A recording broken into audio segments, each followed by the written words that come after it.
que es importante.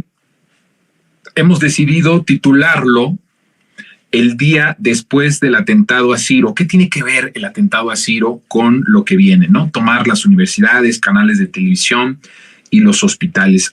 Es a propósito de una columna que hoy publica en Reforma Gabriela Warketin, y que se titula su columna El día después, donde habla de esta realidad, ¿no? Que la comentocracia, que todos esos intelectuales, que todos esos periodistas, comunicadores, anhelaban que continuara ese régimen de corrupción, ese régimen de opresión, ese régimen asesino, y entonces pues proyectan toda su furia, toda su frustración, y eso hace que pues caigan en el ridículo. Y no les voy a contar mucho en realidad de la columna. Lo que quiero es tomar ciertas cosas, porque yo ya les he dicho que es importante seguir leyendo a estas personas, y yo me sacrifico en ese trabajo, ¿no? Ese es mi chamba. A lo mejor ustedes no lo tienen que hacer, pero cuando digo que tenemos que hacerlo, es los que nos dedicamos a esto, tenemos que estar muy pendientes de lo que escribe la comentocracia, los que formaron parte y que son parte del régimen. No hay que olvidar esto, que estas personas, que estos comentócratas, que estos periodistas, que estos comunicadores son personajes que forman parte del régimen salinista neoliberal. Eso es muy importante que no lo olvidemos, para que no digamos, ay, ¿por qué son así? ¿Por qué son tramposos? ¿Por qué son mentirosos? ¿Por qué son calumniadores? ¿Por qué son golpistas? Bueno, porque forman parte del régimen salinista neoliberal, ¿sí? O sea, eso es lo primero. Y el trabajo que nosotros hacemos al estudiar, al revisar los medios, que es a lo que nos especializamos, el revisionismo mediático, pues tiene que ver con analizar, porque yo he dicho, hay un monólogo especial de esto. Qué bonito, ¿verdad? De tener ya muchos monólogos, porque tenemos, por temas podemos ir, que ustedes revisen los monólogos anteriores para que puedan ir construyendo los temas, si es que no lo vieron o se les olvida un poco el tema. Pero hay un monólogo especial justamente en donde yo hablo de esta situación de los medios de comunicación. Ahora, ¿qué es lo que ella dice? Hay una parte que me llama mucho la atención, en donde dice que un día después de las elecciones de junio de este año, dice, ¿está en juego la democracia en México? Hace una pregunta. Y hay otra pregunta, que es en donde nos vamos a concentrar en este monólogo, en donde dice, viviremos grupos armados tomando medios de comunicación en vivo, universidades llenas de estudiantes. Ven ustedes, ¿no? Ven ustedes la perversidad de esta gente. Porque además, esta persona, esta señora, es de esas personas que se reconocen en el ámbito académico, que la reconocen, escriben El País, escriben Reforma. Es de esas personas que tiene un estatus intelectual, un estatus en la comunicación, me parece que un programa también de radio. Es una persona que tiene la respetabilidad de muchas personas, son las caretas, porque hay algo que identifica mucho a esa gente. Son muy perversas, por supuesto, ¿sí? Son muy miserables, pero hay una característica que es fundamental, que son unos hipócritas. Eso es la característica, el presidente lo ha dicho. La principal característica de la derecha son los hipócritas, pero no de estos tiempos, ¿sabe? Estamos hablando, si nos remontamos a los tiempos bíblicos, cuando Jesús expulsa a los fariseos, a los escribas, que eran los intelectuales de la ley de ese tiempo, los corre del templo y les dice hipócritas, sepulcros blanqueados. Entonces estamos hablando de que los conservadores a lo largo de la historia han sido hipócritas, ¿no? Si el propio Jesús los tacha de hipócritas, les dice sepulcros blanqueados, imagínense, pues cómo no van a merecer este título. Entonces hay algo ahí importante, que son verdaderamente hipócritas, pero ante los demás tienen la respetabilidad. Si usted se mete con alguno de ellos, pues hay reacción hasta de los de izquierda, de los tibios. Ya hemos dejado, este año llevamos qué días de transmisión, hoy es el tercero, ¿no?, de nuestra transmisión del año, y no hemos hablado de los tibios. No les vamos a dar descanso este año. Entonces hay que hablar de ellos, pero ahí van a estar también los tibios, tratando de quedar bien con este tipo de personajes. Pues son personajes muy hipócritas, que se visten de piedad, que se visten de ser personas de bien, de ser personas bien, ¿no? Como los califica. Eso de personas bien es muy Guadalupe Loaesa, ¿no? En sus libros, en lo que ella piensa, esta forma clasista de desprecio al pueblo. Pues Gabriela Guarquetín es de esos personajes de bien, que tienen ese reconocimiento de los tibios y pues también de la derecha, la comentocracia. Y vean ustedes la perversidad de esta mujer. Viviremos grupos armados tomando medios de comunicación en vivo, universidades llenas de estudiantes, unidades de salud en funcionamiento. La perversidad. Pero que esta perversidad, mis queridos resentidas y resentidos, reflejan muchísimo lo que yo he dicho que son interlocutores. Hay un monólogo de eso, de cómo son interlocutores. Hay que identificar que cada uno de los comunicadores del gran capital, de los medios del gran capital, de lo que yo llamo medios hegemónicos, son interlocutores de distintas cabezas del régimen salinista neoliberal.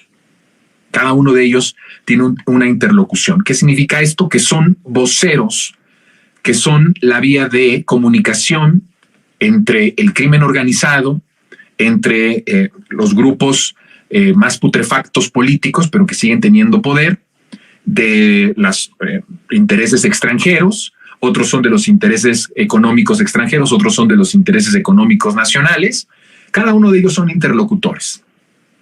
O sea, por eso es importante seguir tomándolos en cuenta. Porque hay mucha gente que dice, ya, ¿para qué hablan de él? Ya, ¿para qué? No, claro, porque también nos hemos acostumbrado a un análisis simplista de las cosas.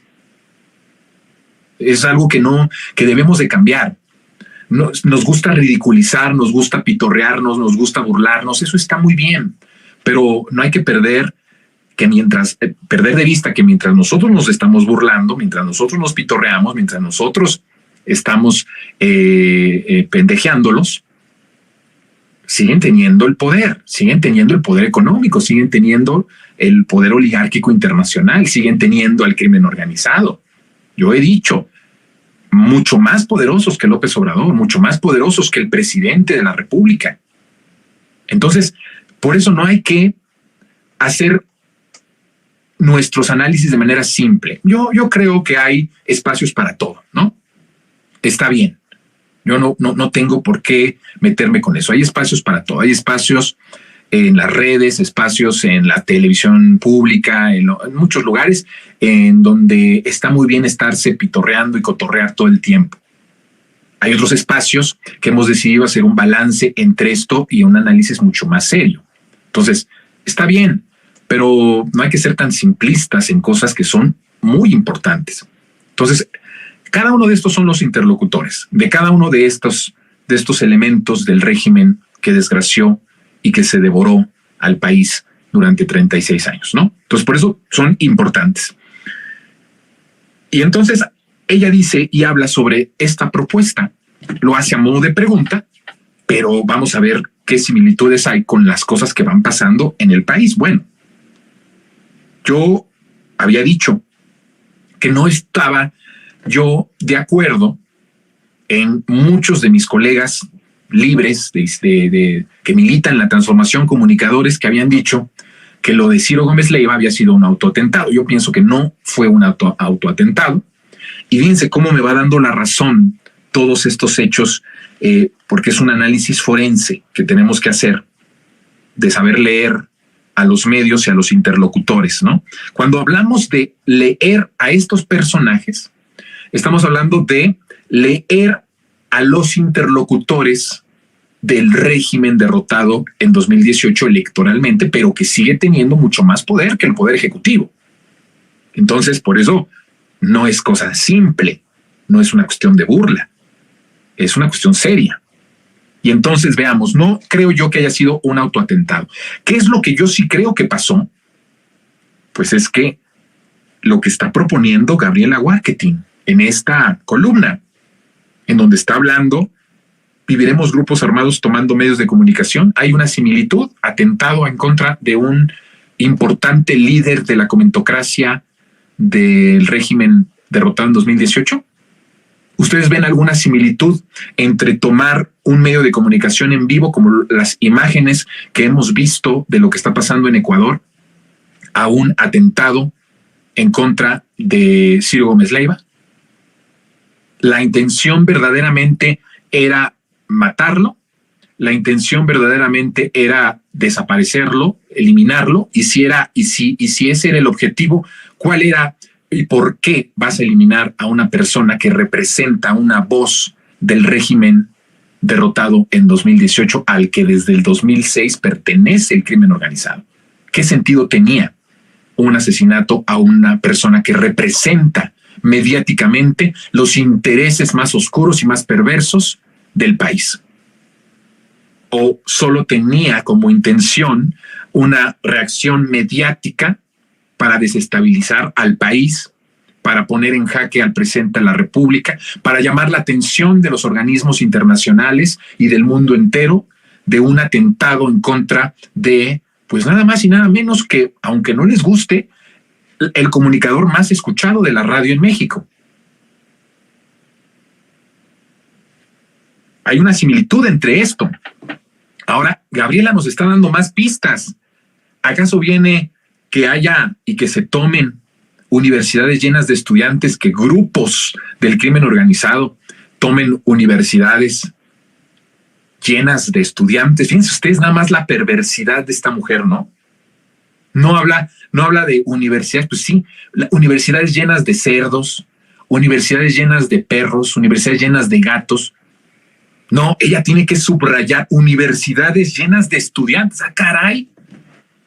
Pues yo la verdad no, esta lógica de Gabriela no la entiendo. ¿Universidades llenas de qué si no es de estudiantes?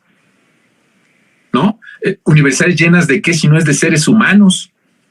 Pero tiene que subrayar, tiene que decir universidades llenas de estudiantes. ¿Acaso es algo de lo que viene?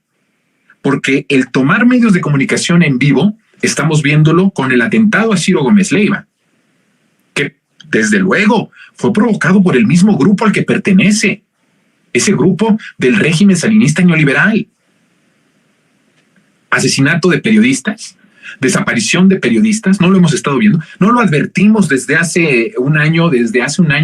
Tenemos un monólogo por ahí de abril, mayo del año pasado, aquí en Resentidos, en Sin Censura, en donde hablamos sobre esto, que venía un ataque fuerte en contra de comunicadores. Nosotros advertimos, escuchen ustedes esto, nosotros advertimos en televisión abierta, en televisión pública, advertí antes de que sucediera.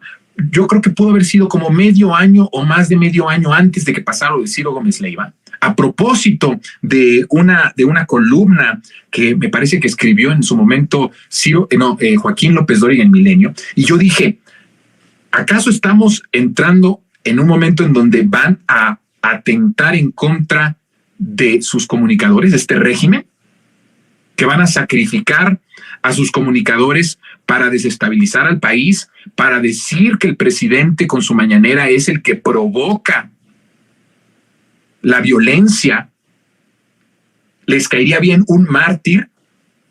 ¿Les caería bien sacrificar a una de estas personas en nombre de sus intereses? ¿Son capaces? Por supuesto, lo decía yo en televisión, son capaces. Y miren lo que sucedió medio año después, el atentado a Ciro Gómez Leiva. No lo mataron, pero está ahí. Y pues obviamente, ¿no? Yo ahí sí respeto que el Ciro Gómez Leiva esté preguntando y esté preocupado y esté nervioso. Pues claro, estamos hablando de la vida de una persona. Desde luego que sí. ¿Acaso no sabrá que es parte del régimen al que sirve el que hizo esto? ¿O se prestó a eso? ¿O no se prestó? Yo pienso que no se prestó y que el régimen lo quería sacrificar o quería experimentar la reacción mediática y social que esto puede tener.